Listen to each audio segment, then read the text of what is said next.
Here's how you can turn on low data mode on the iPhone. So there's a setting or two that we're going to change inside of settings. We go there, so tap on that and then find cellular.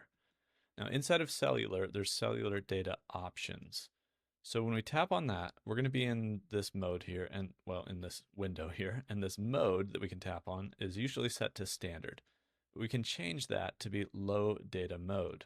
Now, basically, that helps reduce cell data usage by pausing automatic updates, background tasks, etc. So it's going to do some automatic things to help you not use as much data.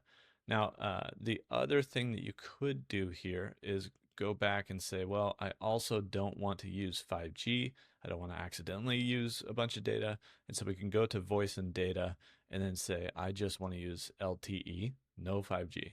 So you're on LTE now and you're on low data mode. That's going to do a lot for your data usage if you're kind of running up to your limits or something.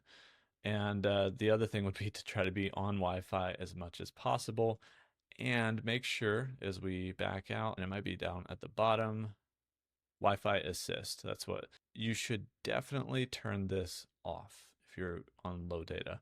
So automatically use cell data when Wi-Fi connectivity is poor. That means your phone is going to switch from Wi-Fi that you think you're not using data and use your cell data just when the connection's poor. So I would turn that off if you don't want to be using that cell data. Another thing here is definitely turn off iCloud Drive as well and iCloud Backup. You don't want to be doing those things when you're only on cell data.